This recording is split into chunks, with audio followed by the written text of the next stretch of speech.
My name is Meratu Jonas. I work at the Department of Biology in Makale University. My research interest is on rodent pest management, and also sometimes I combine this rodent pest management with rodent-related or associated diseases that potentially can harm people and domestic animals. So it has been more than a decade since I started doing research on rodent pest management. We are more interested in Makale University on rodents that cause damage in small-scale farmers, small rodent farmers, and in fact we are more interested on crop fields where stone bunds have been introduced as a soil and water conservation structure, because we have reports from different parts of the northern Ethiopia, also in Amhara region, Tigray region, that the construction of stone bunds in farmers' fields is creating a kind of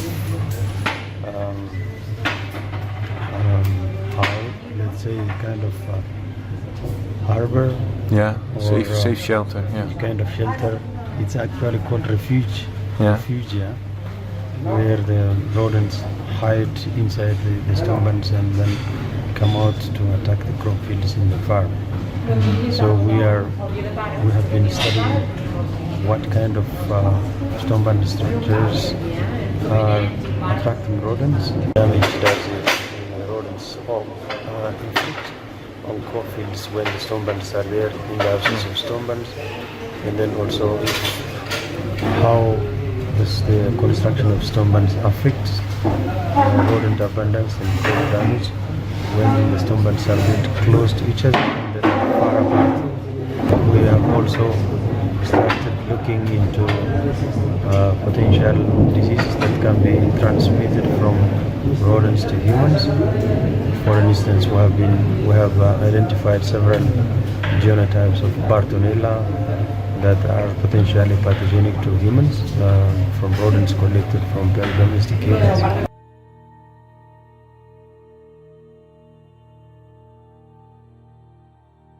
Yeah, I think that there is a kind of dynamic where when in dry season when all crops are harvested, so the rodents have nothing to eat in the crop fields. So they have to shelter somewhere, either in the bush or in areas where around houses. Yeah. Because crop fields and houses are not really far apart. Some households are actually in the middle of the crop field. So when the crops are harvested, farmers they store the hay and other residues around the houses, and they attract rodents. So from the crop fields, when everything is harvested, the rodents also move from crop fields to human residents. And then once when during the rainy season, when crops are planted, they come out and harvest. But in this movement, when the animals are moving between houses and then crop fields, they are also carrying some diseases and parasites with them. And we have also discovered a new species or genotype of hantavirus, called Tigray hantavirus, in rodents trapped from rural villages, again the Tigray region. Recently also we collected some in a preliminary studies, blood samples from local people who were living in areas where this hantavirus was first discovered from rats, and there are some preliminary results which indicate that some people are seropositive for the hantavirus.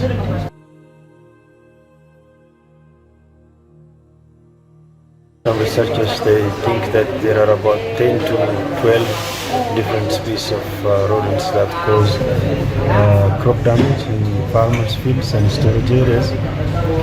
For instance, in Tigray region, we have reported that 4 species are very important. one species, the house rat called rat stratus is a very common pest problem in lowland areas, for example in Lamata, where farmers plant crop maize and sorghum. But again in the highlands, in the mountainous area, other species are very common, like the grass rat, Arvicanthus dembensis is it's the most common rodent species in crop fields. And then there is another species called Stenocephalamus albipes, commonly called the Ethiopian white-footed rat. And there is also a third species called Mastomys nawashensis, Nawashensis mastomys. So these three species are very common pests in farmer species in highland areas, also in storage areas, in houses and granaries.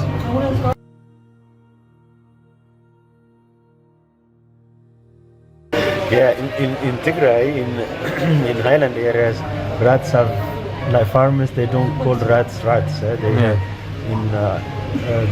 call them in a kind of nickname. They call them actually bride. Because they think that if you call rats by name, then they will come and infest your house and your crop. So it's a kind of belief that people have, a kind of fear actually. People have for rats, and there are places where local people have told us that some farmers, they actually left a village because of rodent infestation long time ago. In general,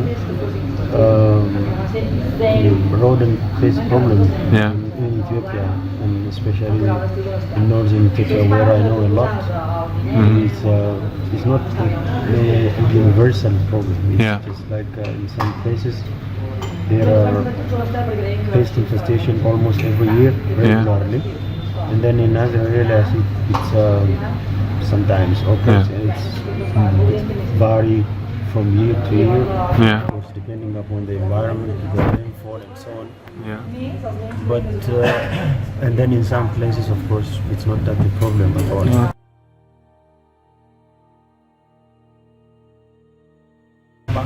I think in areas where rodent pest problem is significant, the main drivers are changes in landscape.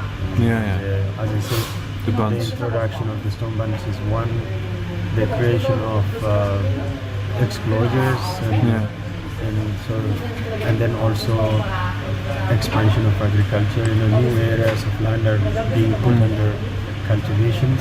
So this is changing the dynamics, and then you have, on top of this, you have this erratic rainfall. Sometimes in some years you have the short rains for a few days, and that increases the green pasture. And this triggers reproduction. The presence of the occurrence of the short rains in the middle of the year actually increases rodent infestation during the cropping season.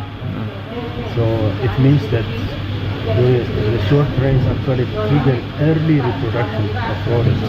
Then during the cropping seasons you have increased population.